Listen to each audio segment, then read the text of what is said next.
अगली सुबह जैसे पूरे घर की प्रकृति बदल गई। पिता ने आंखें खोलने के बाद पहला काम किया।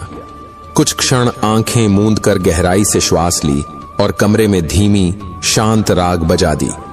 दादी ने तुलसी के सामने दीपक जलाया, लेकिन उस दिन वह कोई मन्नत नहीं मांग रही थीं।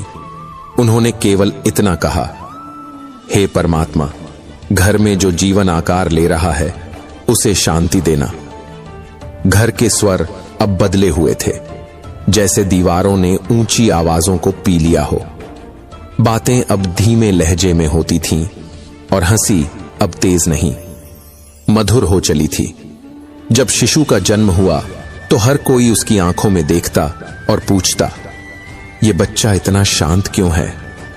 मीरा मुस्कुरा देती और मन ही मन सोचती, शायद इसलिए क्योंकि ये बच्चा जन्म से पहले ही एक शांत, प्रेमपूर्ण और संतुलित वातावरण में सांस लेना सीख चुका था। मां जब अकेली नहीं होती, जब उसका साथ देने वाला कोई होता है तो उसका आत्मबल कई गुना बढ़ जाता है। जब पिता गर्भ पर हाथ रखकर कहता है, मैं तेरा इंतजार कर रहा हूं, तो यह वाक्य हवा में नहीं जाता, वह गर्भ में पल रही आत्मा को छूता है। जब घर में छोटे छोटे संस्कार रोज निभाए जाते हैं, जैसे भोजन से पहले मौन, बड़ों को देखकर आदर से आंखें झुका देना, किसी से मिलने पर नम्र शब्दों का प्रयोग, तो ये सब बच्चे के लिए कोई पाठ नहीं, बल्कि पहली गूंज बनते हैं जो उसकी आत्मा में अमिट छाप छोड़ देते हैं। बच्चा बहुत कुछ भूल सकता है, लेकिन जो उसने गर्भ में महसूस किया वह कभी नहीं भूलता। वह उसे जाने अनजाने हर निर्णय में साथ लेकर चलता है।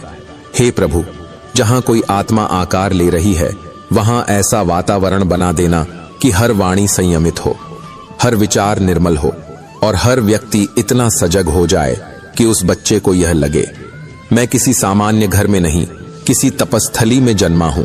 मां को ऐसा सहयोग मिलना चाहिए कि वह अकेली न रहे, बल्कि अपनी ममता को एक शक्ति की तरह जिए, और जब वह अपनी कोख को स्पर्श करे तो उसे केवल शरीर न लगे, वह उसे एक पवित्र कर्म भूमि की तरह महसूस करे।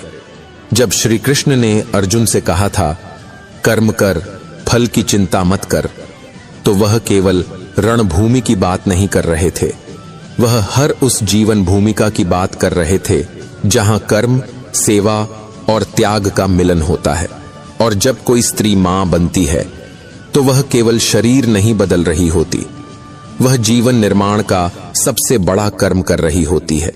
अब उसका हर काम, चाहे वह रसोई में हो या चुपचाप झूला झुला रही हो, सब कुछ उसके शिशु की आत्मा में एक बीज की तरह बस रहा होता है। मां जब किसी की सेवा बिना शोर के करती है, बच्चा त्याग को पहचानता है। मां जब थकान के बावजूद मुस्कुराती है, बच्चा सहनशीलता सीखता है। मां जब हर सुबह फिर से नई शुरुआत करती है, बच्चा नएपन और धैर्य को आत्मा में संजोता है। गांव में एक स्त्री थी, रमा। उसका घर छोटा था, साधन सीमित थे और जीवन साधारण, पर उसका मन विशाल था। वह रोज कोई न कोई सेवा करती, कभी किसी पड़ोसी को खाना पहुंचा देती, कभी मंदिर की सीढ़ियों पर चुपचाप दीप जला आती, कभी बिना कहे किसी उदास चेहरे को गले से लगा लेती। और यह सब उसने तब भी जारी रखा जब वह गर्भवती थी। किसी ने उससे पूछा, तुम इतना करती हो, कभी थकती नहीं? उसने बस मुस्कुराकर कहा, मेरे भीतर एक आत्मा पल रही है और मैं चाहती हूं कि वह देखे। सेवा थकावट नहीं, जीवन की सबसे बड़ी सच्चाई है। उसका बच्चा जब बड़ा हुआ तो डॉक्टर बना, पर केवल पेशे से नहीं, हृदय से भी। वह कभी किसी जरूरतमंद मरीज को पैसे के कारण रोता नहीं छोड़ता, कभी किसी अकेले बुजुर्ग की सेवा से पीछे नहीं हटता। लोग कहते, इसमें इतनी संवेदनशीलता कहां से आई? और मां बस आंखें मूंद कर सोचती, शायद तब जब मैंने उसे ये सब बोलकर नहीं, जीकर दिखाया था। मां जब बिना कहे किसी की पीड़ा में साथ बैठ जाती है, बच्चा संवेदनशीलता को आत्मा में उतार लेता है।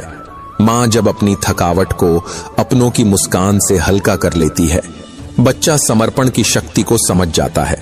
मां जब मौन रहकर प्रेम करती है तो बच्चा शांति को जीवन का मूल समझता है। गर्भ कोई सूनी कोठरी नहीं, वह तो ब्रह्मांड के सबसे गूढ़ संस्कारों की पाठशाला है, जहां मां बिना किताब, बिना शब्द, बिना उपदेश जीवन के सबसे सुंदर पाठ पढ़ा रही होती है।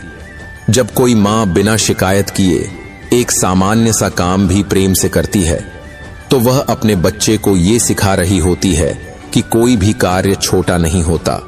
वह यह नहीं कहती, पर उसकी आत्मा से निकलती वह ऊर्जा शिशु के भीतर यह भाव अंकित कर देती है कि हर कर्म यदि श्रद्धा से किया जाए तो वही पूजा बन जाता है। मां का जीवन अगर सेवा से भरा हो तो उसका बच्चा सिर्फ सांस नहीं लेता, वह जन्म नहीं लेता, वह धरती पर प्रकाश लेकर आता है। ऐसा प्रकाश जो केवल खुद के लिए नहीं, दूसरों की राह रोशन करने के लिए होता है। ऐसे बच्चे समाज में केवल सफल नहीं होते, वे दूसरों को जीने की प्रेरणा बनते हैं। हे प्रभु, मुझे ऐसा जीवन दो जिसमें कर्म मेरी साधना हो, सेवा मेरा स्वभाव हो और प्रेम मेरी चेतना का आधार हो। मुझे ऐसा मन दो जो बिना अपेक्षा के हर काम करे, ऐसा भाव दो जिसमें मैं यह भूल जाऊं कि मैं कुछ दे रही हूं, और याद रहे कि मैं जो भी कर रही हूं वह मेरे बच्चे के स्वभाव का बीज बन रहा है। मेरा खाना बनाना, किसी को पानी देना, थकान में भी मुस्कुरा देना, यही सब अब मेरी तपस्या है, क्योंकि अब मेरा हर कर्म केवल कर्म नहीं, भाग्य का निर्माण है। वह भाग्य जो मेरे भीतर पल रही आत्मा को दिशा देगा। श्री कृष्ण ने गीता में कहा, कर्म ही भाग्य बनाता है। और मां जब गर्भवती होती है तब उसका हर कर्म केवल उसका नहीं रहता, उसका हर विचार, हर निर्णय, हर स्पंदन उस आत्मा तक पहुंचता है जो अभी बोल नहीं सकती, पर गहराई से सब कुछ अनुभव कर रही है। मां कैसे उठती है, यही बच्चे को जीवन की शुरुआत सिखाता है। मां क्या खा रही है, यही शिशु को संयम सिखाता है। मां किससे कैसे बोल रही है, यही बच्चे को भाषा की भावना देता है। मां किसके लिए समय निकाल रही है, यही सिखाता है कि संबंध किसे कहते हैं। मां जब सुबह ध्यान करती है तो बच्चा भीतर से स्थिरता और शांति को आत्मसात करता है। मां जब क्षमा करती है तो बच्चा भीतर से कठोरता को छोड़कर करुणा से भरने लगता है। मां जब सत्य और प्रेम से बोलती है तो बच्चा बिना बोले वह भाव महसूस करने लगता है। मां जब थककर भी मुस्कुराती है तो बच्चा संघर्ष में भी संतुलन ढूंढना सीख जाता है। संध्या एक बैंक में काम करती थी। समय सीमित था, जिम्मेदारियां भारी थीं, लेकिन जब वह गर्भवती हुई तो उसने एक संकल्प लिया, चाहे दिन कितना ही कठिन क्यों ना हो, वह हर दिन अपने शिशु के लिए कुछ अच्छा जरूर करेगी। कभी वह ऑफिस से लौटकर एक सुंदर कहानी पढ़ती, कभी 5 मिनट आंखें मूंद कर गर्भ पर हाथ रखती और कहती, बेटा, आज मैंने एक नया भाव सीखा, चलो तुम भी इसे भीतर महसूस करो। कभी वह किसी जरूरतमंद को मदद भेज देती और गर्भ से कहती, आज सेवा का बीज बोया है। धीरे धीरे यह उसका अभ्यास बन गया, उसकी दिनचर्या और फिर उसकी चेतना। जब बच्चा जन्मा तो उसकी आंखों में एक विचित्र गंभीरता और सरलता का मेल था। वह छोटा था, लेकिन जैसे उसके भीतर बहुत कुछ पहले से संचित था। हर क्रिया में विनम्रता, सेवा और सहजता झलकती थी, जैसे वह आत्मा जन्म से नहीं, पहले से तैयार होकर आई हो। संध्या जानती थी, मैंने उसे कुछ सिखाया नहीं, मैंने सिर्फ जिया, और उसने सब कुछ आत्मा में समेट लिया। मां जैसी भाषा बोलती है, बच्चा वैसे ही भावों से दुनिया से संवाद करना सीखता है। मां जैसा व्यवहार करती है, वही उसकी प्रतिक्रियाओं का स्वभाव बनता है। मां जैसा सोचती है, वही विचार उसकी चेतना में पहली सीख बन जाते हैं। मां जीवन की मुश्किलों से जैसे जूझती है, बच्चा वैसा ही जूझना सीखता है। कभी मां सोचती है, मैं तो बस घर के छोटे छोटे काम कर रही हूं, क्या यह कोई बड़ा कर्म है? लेकिन उसे यह नहीं दिखता कि वही छोटे काम एक बड़ी आत्मा के निर्माण की नींव रख रहे हैं।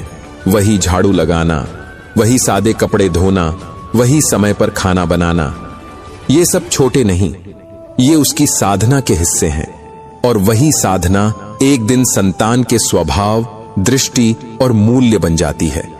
हे प्रभु, मुझे इतनी समझ दो कि मैं इन साधारण कर्मों को भी एक ईश्वर की पूजा की तरह कर सकूं, क्योंकि अब मैं जो भी कर रही हूं वह केवल मेरी दिनचर्या नहीं, वह मेरे बच्चे के भीतर